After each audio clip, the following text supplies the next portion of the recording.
నమస్తే welcome to the viewpoint. కార్గిల్లో భద్రతా సిబ్బందితో ఒక మహిళా పర్యాటకురాలు వాగ్వాదానికి దిగిన వీడియో సోషల్ మీడియాలో వైరల్ కావడంతో జమ్మూ కాశ్మీర్ ముఖ్యమంత్రి ఒమర్ అబ్దుల్లా ఘాటుగా స్పందించారు.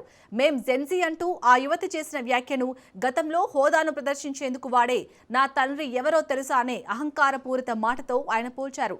బుధవారం ఎక్స్ వేదికగా ఒమర్ అబ్దుల్లా స్పందిస్తూ నా తండ్రి ఎవరో తెలుసా అనే మాట స్థానంలో ఇప్పుడు మేం జెన్జీ అనే కొత్త పదం వచ్చి చేరింది.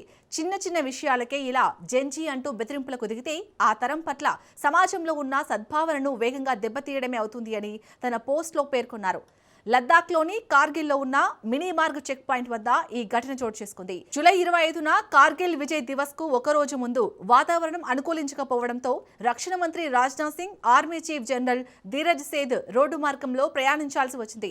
వారి కాన్వాయ్ సజావుగా సాగేందుకు జోజిలా గుమ్రీ మార్గంలో ట్రాఫిక్ ను అధికారులు తాత్కాలికంగా నిలిపివేశారు. ఈ ఆంక్షలపై ఆగ్రహం వ్యక్తం చేసిన ఓ యువతి భద్రతా సిబ్బందితో వాగ్వాదానికి దిగింది.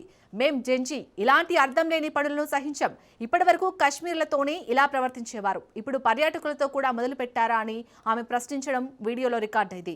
ఈ ఘటన జూలై 25న జరగ్గా ఆగస్టు 19న ఈ వీడియో సోషల్ మీడియాలో వైరల్ కావడంతో ఒమర్ అబ్దుల్లా పై విధంగా స్పందించారు.